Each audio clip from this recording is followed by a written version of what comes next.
bismillaahi raxmaani raxiim. assalaamu calaykum waraxmatullaahi wabarakaatuhu. kulanti wacan oo wanaagsan saaxiibayaal meel kastoo aad adduunka ka joogtaan kusoo dhowaada barnaamijka Gungaar.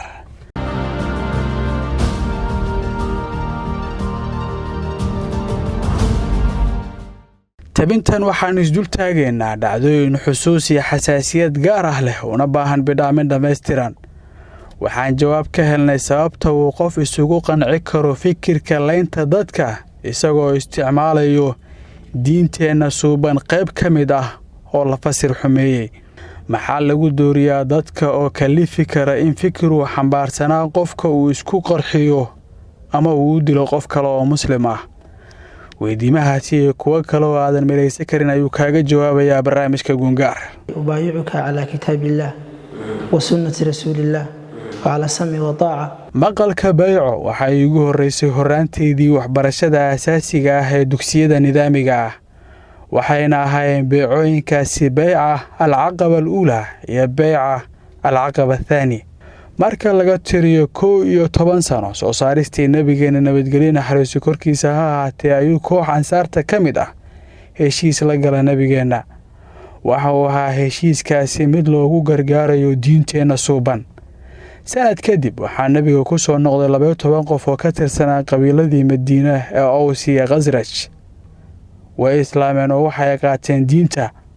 waana sababtaasi bilowga hore loogu diiwaan geliyey bayca alcaqaba aluula. allah ka raali noqday Muscab ibn Umayr ayaa lagu daray kooxdaasi, waxaana la jir looga dhigay si uu u baro qur'aanka iyo islaamka. 3 bil kadib bishii Dilxij qiyaastii taariikhda miilaadiga 622 ay ku soo noqdeen nabigeena iyagoo ah 73 qof oo 2 ka mid ah dumar ahaayeen. markaas ay mar kale heshiis wada galeen nabigeena nabadgelyo naxariiso korkiisa ahaatee, waxaana loo diiwaan geliyey bayca alcaqaba athaani. haddaba aan u soo gudbo meesha aan u socdo ee ah Cabdifitaax Aadan Isxaaq oo magaciisa afgarashadu ahaa Muctasim. qiyaastii 18 sano jir isagoo ah ayuu ka tegay degmada Saako ee Jubbada Dhexe. waxa uu doortay inuu ku biiro kooxda burcadiimeedka ee Al-Shabaab sanadii 2015. dhawaaqiisa iyo qolfooftiisa oo u suurad samaysan saameynta dadka ayaa looga soo xulay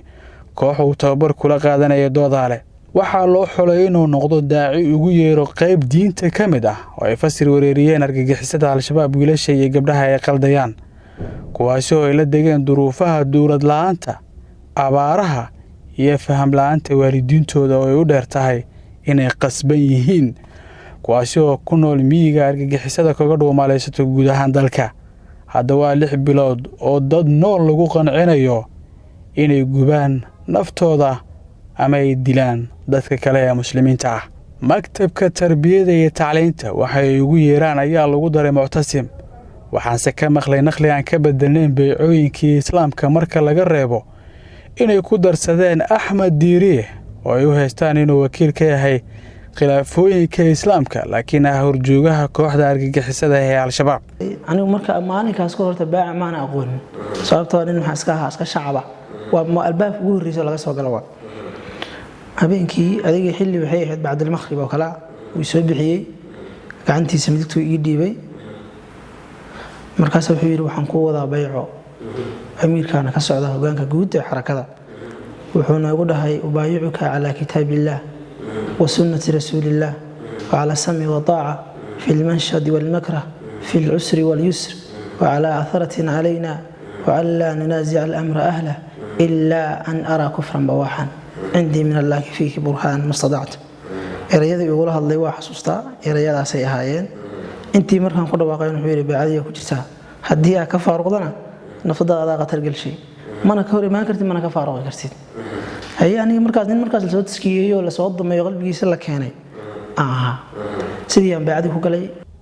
waxaa isweydiin jiray adna laga yaabaa inaad igala siman tahay sababta qof ku dhiirigelisa inuu ka mid noqdo ficilada ka fog islaamka ee turjumaada qaldan ka bixisay islaamnimada kasoo inay jaahilnimo tahay. haddaba ha inoo sheego Cabdifitaax waxa lagu shubo ciyaalkaasi ishalaagayo. dawladan waxaan ku qaadanaynay kutabo oo ay ka mid yihiin Arabiyatu bayna yadayka 3 mujallad iyo kutub la jiray 40 fi fadd ash-shahada talab al-husna wa ziyada iyo kutub la jiray dalaa'il fi hukm al-mawalat ahli al-ishraq iyo kutub la dhihi jiray kutub al-idaara iyo adiga 3 suuradood ama 4 suuradood oo tafsiirka quraanka 40 في فضل الشهادة ومتورك ugu weyn ee qof maran u rogo mid aakhira doon ah tii ay u dheertahay inuu rumaysto dhimasho aan xisaab Allah ka dambaynin waxyaabaha isku jeclaysi waxa kamid ah in jannaadkii iyo xuurul cayntii qofka inta badan lagu buraarujiyo 24 saac saacadiisa xilliyadu hurdaayo maahane xilliyada kale in la buraarujiyo adiga muhiimadan horta waa kutubkaas ka marna meesha waa 40 xadiis oo samir lagu soo sameeyo la soo koobay oo la soo keenay waa kutubo kala duwan iyo sunan iyo saxiixeen iyo muttafaq iyo culimo badan ay warisay horta meesha la soo keenay marka la soo keenay qofka kutubkaas hadii uu akhristo 40 kaas xadiis hadii inta uu dhasho qofka waxa waaye inuu hore u socdo maahan inuu soo jeesto laga yaabo moogahaasi waxaa loo daaraa riwaayad kaligiis muslim ah inta kale ee warmoogayaasha ahna waa u gaalo sida uu soo sheegay Cabdi Fitaax moogahaasi iyo kuwa la midka ah qofka horta inta badan lama dhahayo niyo meel hiblaaya aad mustaqbalka ku qoran tahay horta la dhima maktabkaana kamid tahay hadda meesha ku soo baxdo aan leeyahay qofka markaas dadkan shacabka oo kale shacabka meesha joogo oo kale markaas uu leeyahay waxa leeyahay shacabku waa la og yahay in badan aan uga dignay ka soo hijrooda meesha ka soo taga hal laga soo hijroodo ayay ka diiday marka waxa leeyahay waxa waaye ninkii gaal maanta ku hoos nool ama ku hoos jira ama u tagayo salaam buu uga tagay ayuu ka bidiyay dadkii marka waa la israacina waxa leeyahay qofkii meeshaas dadka ku sugan oo dhan washii la geeyay adin 2 maalmood ama 3 maalmood meesha inta soo tusaalay meesha u jeedaa damaadkeeda wixii saan waaye nin kale bini aadan ku sugan lama arko chance waaye doorkaaga waaye ka faa'iideyso waxa waaye ninkii maanta waxa leeyahay ninkii nin gaala dilana inay jannada inay waxa waaye naarta isku arkaan ma laga yaabo waxa leeyahay waxa waaye ehelkaaga ka soo tagtay haday ku calaysnaayeen 70 adiga madaxaaga jannada ku galaya 72 gabdhood oo waxa waaye oo xurciina هو ليه وكواعب أطرابا وكأس دهاقا قبله ليرا أكو دير سنة ليه ساس مركا ودمتنا وهو هرا الجنة إيو فردوسة إيو حور العين تي عيناء إيو هركا حنبارا ياللي قفك مركا سوا مركا همي يسيب الدون كان جوجين وقاري كفريسا كدبنا صلاة مدك ماشي كدر دم وحويين ضد سليبيين إيو مرتدين إيو قالويين koox ka tirsan gungaar ayaa iyagana weydiiyay daacigii 6 bilood waxyaabaha dhiiri geliya kuwa jabhadaha xisbada ama unugyada kale ee aan isqarxinta shaqada ku lahayn martabada uu taagan yahay oo qofka laga hadla qofka hadii uu yahay qof askariya oo duurka ku jira marxalad lagu hadlaa jirtay qaab la hadla waxa laga sheekayaa qofka ribaadka iyo kale إن هواي رباط يوم في سبيل الله حديث بحاجة لها رباط يوم في سبيل الله خير من الدنيا وما عليها معناها هواي معالن هاد رباط تكون جرتي إلى درتيسا أجل حرناتي الدون كي يبي حدها هذه غير بدنتها وحكى له حديث كلام مركا قفك غزوة يدولان كي مدقال كي هذا ولا لغزوة أو روحة في سبيل الله خير من الدنيا وما عليها دولان هل حكسنت هذه أنت حكسته دقال أكون جرتي أما اللوك أما بوريس أو بوريسناتي adduunka iyo wixii dul ahaaday ka fadhi badan tahay oo kale qofka xaraasadii iyo kale waardiyi oo kale marka in fadhigi iyo baraajintiisa hurdada ka seexan xaraasadii la rabana waxa leeyahay aynaani lan tamasahum an-nar laba in loo naarta wata ma laga yaabo aynan bakat min qashiyati illah wa aynan baata tahrus fi sabilillah il bariday iyadoo ilaahay dintiisa waardiyeynaysa iyo il bariday iyadoo waxa waaye oo il ooysay ilaahay darsi ooysay labadaas in loo naarta taan ma laga yaabo qofka marka martabadaas ciidanku uu yahay martabadaas laga hadlaa ajiib laakiin maxaa loo kala soocay diinta oo ay u doorteen argagixisada barashada nusuus gaar ah oo ay ogoshahay diinteena in la dhaqan geliyo falahan marka la haynooga jawaab Cabdi Fitaax aadan Isxaaq mada koobitaan waxa lagu soo koobo qofka markaas meesha qoysas bas oo ka qaada qofka qofka in la jeediyo la rabaa qofka maanta jeedin rabto aad macnaha motor asaar rabto ka dhaadhicin rabto haddii aad birabinaasi birafalqa u akhriso birabinaasi birafalqa u fiirna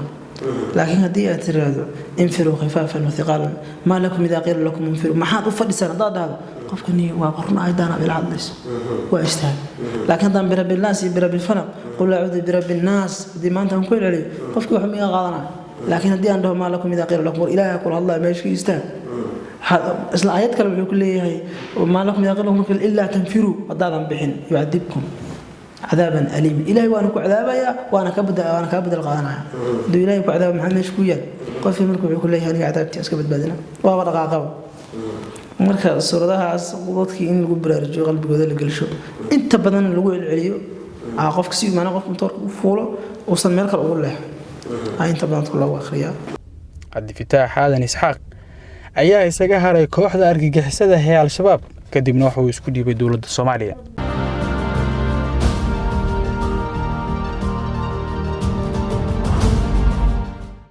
haddaba aan markaan idin dulgeeyo Zubayr Al-Muhaajir waa Maxamed Fatiika oo Ivory Coast u dhashay dabeeqadii 2006 ayuu Soomaaliya soo galay isagoo ku hoos dhuumanaya kacdoonkii maxkamadaha laakiin xilligaasi waxaa la degay Bashiir Qoorgaab oo isna ka mid ahaa horjoogayaashii la dilay ee Al-Shabaab waagaasna ku hoos qarinayay maxkamadihii ajendaha kale ay ka soo guuriyeen Al-Qaacida. Zubayr Al-Muhaajir waxa uu ka keenay su'aal qarixi Hotel Shamo waxa uu doodada kala hortagay Axmed Godane oo ahaa horjoogihii Maleeshiyada argagixisada waagaas laakiin faham xumada diineed ee Godane haysatay ayuu jawaab uga dhigay Zubayr Al-Muhaajir sidan aniga laftirkeygi waxa farin u diray Axmed Godane oo aan weydiiyay qaraxaas maxaa ku saleysay daliil ahaan waxa ku saleysay qaraxaas iyo maxaa been u sheegtay waa la ogyahay in idinka ina ka dambeysaan maxaad u inkirteen macnaha qaraxaas waxyaaba aan weydiiyey wuxuu igu soo jawaabay mas'ala tatarus iyo waxaas waa la yaqaanaa waa mas'ala oo diini ah iyo mas'ala kale oo dhinaca beenta wuxuu igu jawaabay in Nabi Ibrahim alayhi salaam markii la weydiiyey asnaamta markuu jabiyey markii la weydiiyey ma adaa jabisay wuxuu dhahay may aniga ma jabinin uu inkiray meeshaas uu ku daliishaday inay bannaan tahay aniga waa la yaabay arintaas waxaa arkay inuu aqoon daro inuu yahay inuu jahli yahay waxaa yeelay geed oo asnaama iyo dhiig muslim isku mid maahan ay fahantay fa suurtagal ma marka in la barbar dhigo in isku mid in la dhigo oo dhiig muslim iyo geed oo asnaam oo la burburiyay waa aqbali waaye laakiin meeshaas waxaan fahmay in ninka inuusan aqoon diin lahayn inuu hawadiis bas inuu ku socdo ay fahantay meeshaas feejignaan bas aamujiyay marka Ivory Coast-yaankan ayaan sidoo kale weydiiyay shakhsiyadda horjoogaha xilligan Axmed Diiriye waxa uu ii sheegay inuu ahaa nacamleeyihii Godane oo aysan jirin aqoon diineed ee uu maanta isaga yeelyeelo hogaamiye islaami ah laakiin darajada wuxuusnimo uu ku gaaray oo jaajuusida Godanihii la dilay. Axmed Diiriye وعلى كل ما يعني عريمة شورada لكن si gooni ama la kulmay asiga aslan wuxuu noqday marka xabsi ku jiray oo amiir noqday kadibna ma saarkin qof ahaantiisa tayada qof ahaantiisa ma wadi lagu horta qof cilmi leh maaha cilmi sharci leh maaha kaas waa ala isku raacsan yahay qof oo dadka hatta markii xarakada ay joogeen waxyaaba macnaha ninka oo jamaacad ka furfuray uu ahaa gaar ahaan xisbi islaam ninka oo qaabilsana inuu furfuro macnaha dadka inuu ka keeno meeshaas isaga ahaa marka ani qof noocaas oo dadka khiyaamaya iyo dadka been sheegaya kaas noocaas u ahaa waxaa jirta waxa ay ugu yeeraan shuuro laakiin aan ahayn golo la gaar ah awoodooda balse bari waxaa jirta uu magac u yaal ahaan u maamuli jiray Macallin Burhaan oo la dilay Afgaan gudaha Barawa 2013 ma jirto culimo waaweyn oo heshiis kula daadinta dhiiga laakiin xilligaasi waxay u diri jireen su'aalahooda diiniga ah wadamada dibadda ma yahay ana shuurada dad culama ma joogo meesha ay fahanteen marka qof caalim oo baaritaan diini samay kara meesha ma joogo ana culimada kale ay u dirayaan marka wakaas ya culimada oo xarakada ay shaqeynaayo ama awmalena inta badan Sheikh Xasan ay weydiin jireen wakaas Maxamed Fatiika dabeeqadii 2019 ayuu isku soo dhiibay dawladda wuxuu xilligaasi uga soo cararay shabaabkii 3 sano ugu xirnaa fahamkooda qalloocan ee diiniga ah iyo sida ay uga dhigeen rabitaankooda diin. waxaan dhahay anaa og inaysan igu waajibin waa ogahay waxay rabaanna waa ogahay waxaan dhahay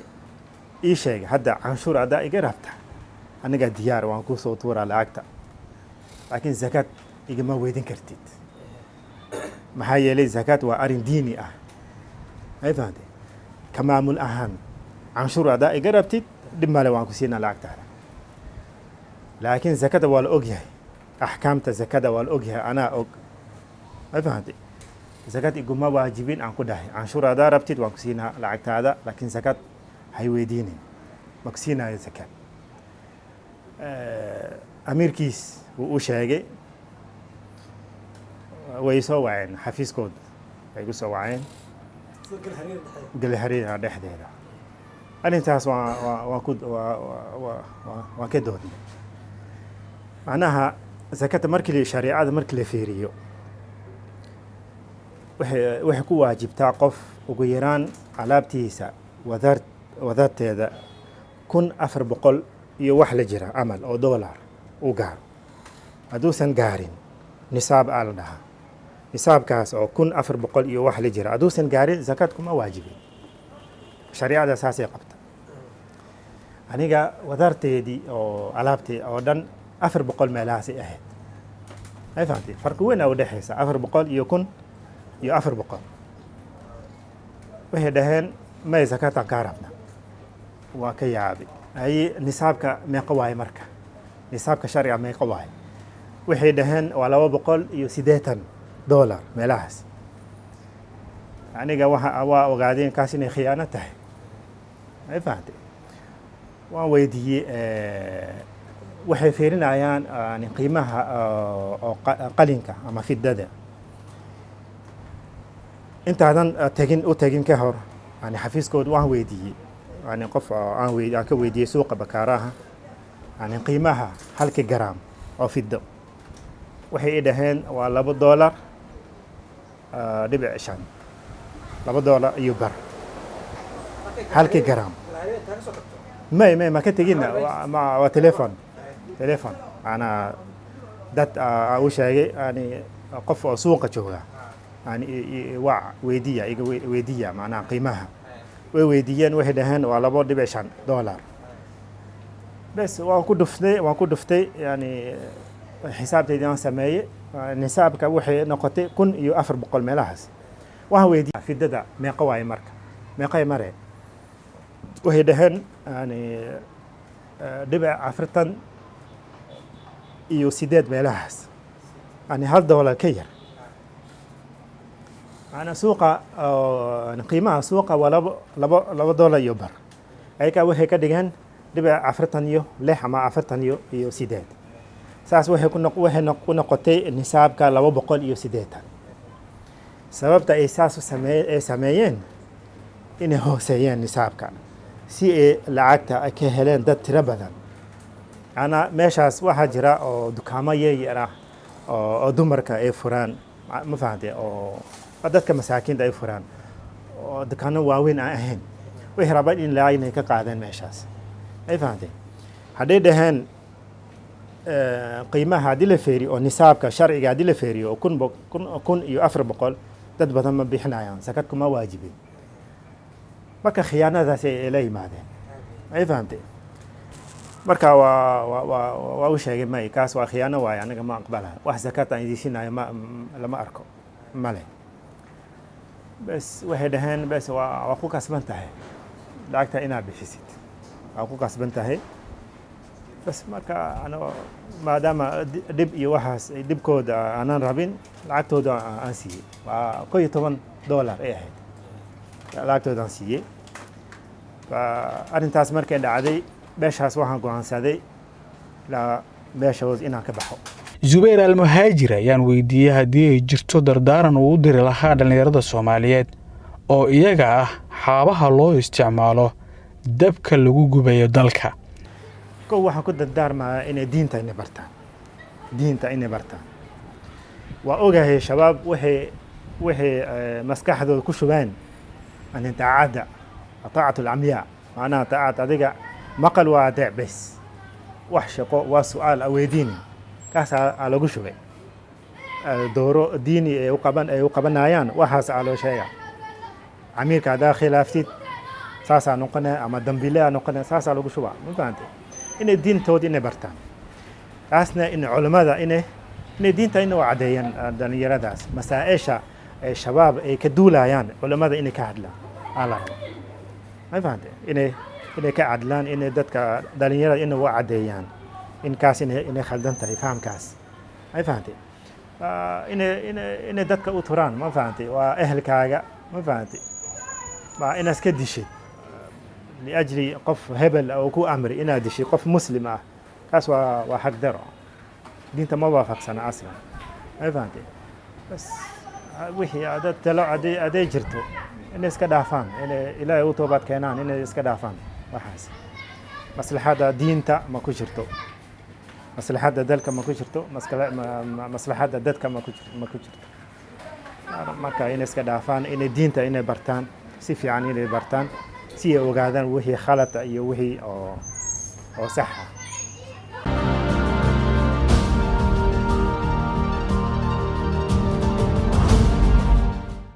saciid cabdulla dilib waxa uu ka tirsanaa argagixisada intii ay jireen marka laga reebo 3 sano ee dhaaftay waxa uu si gaar ah ula shaqeeyay qeybaha warbaahinta iyo amniga saciid ayaa ii sheegay in al-shabaab aysan ogoleen culimo kale oo dadka ku hagto diinta waliba waxay ugu nacab yihiin dadka in la baro wax la xiriira tawxiidka marka ka hadalno diinta oo kale shabaab intay diinka islaamka la dagaalamo qof la dagaalamo wax lama baran karo masaajid wax laga aqri karo nin waxaan أقانا لو ديدا إنه أقرأ توحيد مركي علم شرعي لقى هذا علم وجوين وما إن إله إلا واحد ونك ما تقانا إنه أقرأ لو ديدا عيدا كودا وحلا ما برا هذيك بوجاجي الروما تقانا رسائل أيجي آخرين إيه نصوص شرعية وما تقانا سير ربان أيجي يوفسرين عيدا كبران أما دروستان كلا وح دروستان كلا وما تقانا أو شرعي جاء qofkiina ma taqaanaa ee tafsiirkii oo kala barto in axaadiista ma taqaanaa kutubta oo barto kale ma la aqriyo qof aan ayagii wax sheegi ma ayagana ma aragtay mar walba waxay xareen waxay leeyihiin waxa baan bareynaa cajalada loo daaraa qofka shiiqada ma taqaanaa oo ayaga muctabar oo aqoon lena kulli ma joogo anaga shal carruurnimo aan qaadi waxa markaan galayna aqoonna ma leheen dhalinyarnimana way jirtay saciid ayaa su'aal ka keenay dadka la iska dilayo ee haddana lagu shabadeynayo inay la shaqeeyaan dawladda waxa kale iga yaabadneed qof caadi ah oo dawladda la shaqo kule inta la dilo waxaa leeyahay dawladdu joogu heen jir waxaan la yaabay hadda arikaas waxaan ku wada qoraal 154 sii barina waa inta 154 ma dhameystirin wali waa dad inta la dilay aan dawladdu u shaqeyn la leeyahay sarkaal dawladeed wuxuu ahaa senior officer wuxuu ahaa tababaray wax ma taqaan lamida aad aan la yaabay marka waxaan bilaabay inaan la doodo ayaga la doodaan bilaabay wax 2014 ay heedaan umalayna adeeg bartankeed barawaan tagay waxaan isarnay rag amniga ugu sarreeyay inaan saaxiibaheena markaas amniga madax waa la yiraahdaa Cabdishakuur ama tahliil iyo laba sidoo ku xogaridiisa ma taqaan imid howlgallada qaabilsan wax saas arikiya kala dooday wax ma taqaan xujo sharci ah waxa kale la yaabo maaragtay sheeg wax xataa qiraal ama ay kullihiin waxaan way naga noqdeen waa ma taqaan waa muxuu ahaa waa bedeli doonaa waxa soo dhan waa doonay waxna waa ku dheefi waay anoo og dadkii la laayay qaladaadka dhacay wixii orna u sheegay waxa kale ay soo qaaday waa iska soo baxay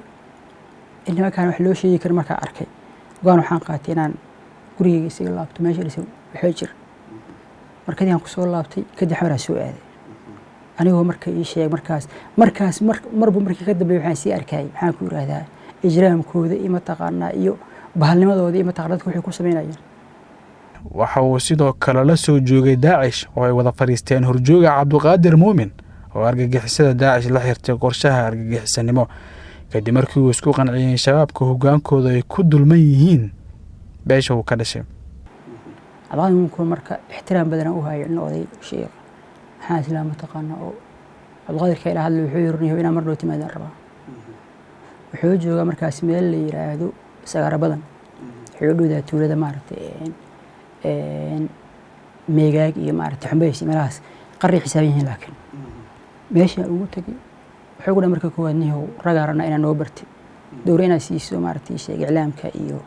kombiyuutarada iyo maaragtay sheeg iyo muraasalada qofada maaragtay dadka inay kombiyuutarada ka shaqaysan karaan inay muraasalo samayn karaan maaragtay sheegeen intaas waxaa ka horreysay inay yidhaahdeen qolooyinka Ciraaq iyo Suuriya joogo xiriirkooda loo raadi in qofkan message uu diri karo oo waxaan ku leeyahay message inaan la arkin iyadoo maaragtay sheeg haddii la arkana aan la furi karin waxyaabo barnaamij waxaa jira isticmaalaan oo qolal qaacidi ay sameeyeen tashfiir ama yakood lagu sameeyo maaragtay sheeg waxyaabo noocaas oo maaragtay aan bari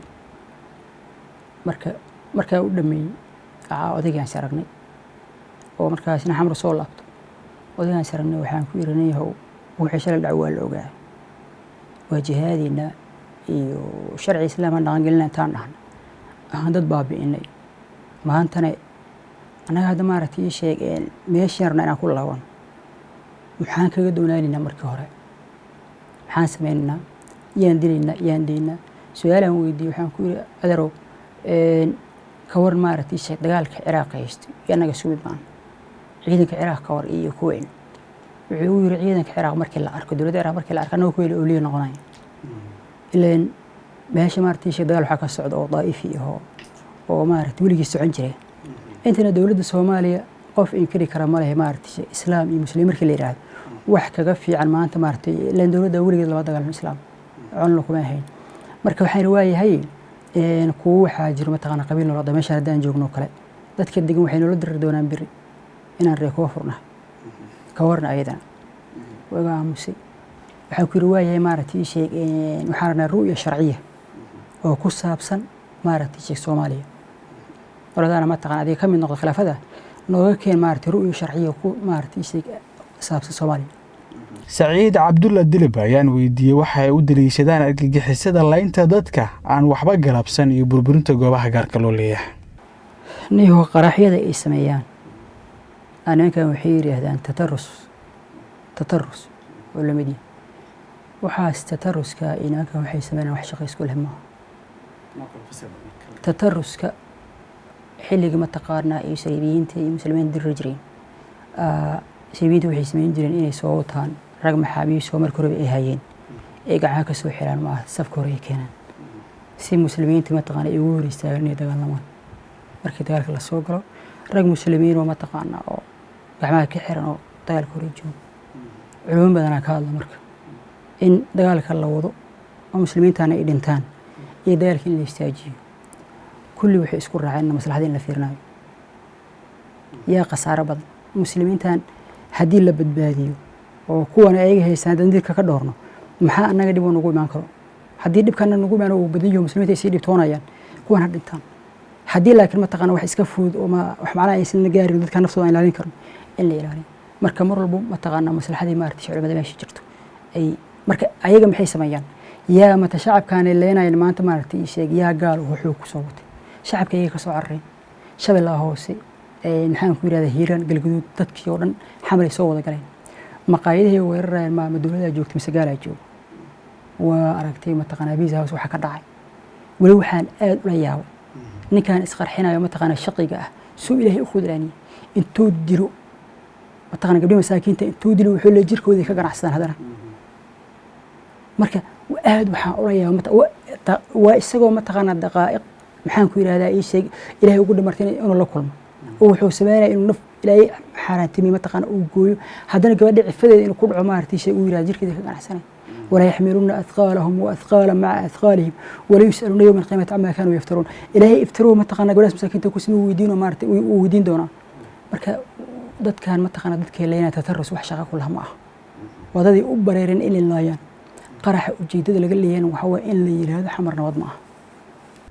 qaladaadka xagga diiniga ee argagixisada ku kacayaan tira ma lahan waxa intaasi u dheer inaysan jirin culimo u gaar ah oo kula heshiis ah waxa ay falayaan tani waxa ay ka dhigan tahay gafaf saf ah oo laga galay dhammaan waxyaabaha daruuriga ah ee ilaalisay diinteenna waxaase u dheer ku been abuurashada Allah ayna samaystay guud ahaan barnaamijkeena Gungaar waxaa si gaar ah isu dul taagay maran habaabinta diineed ee argagixisadu sameeyaan ayaan intaa ku soo gabagabeynaya mid la mid ah kan inteenu ku kulmayna aniga iyo saaxiibada kale ee barnaamijka gala qayb gala waxaan idinkaga tegaynaa sidaas nabadgelyo assalaamu calaykum waraxmatullaahi wabarakaatuh.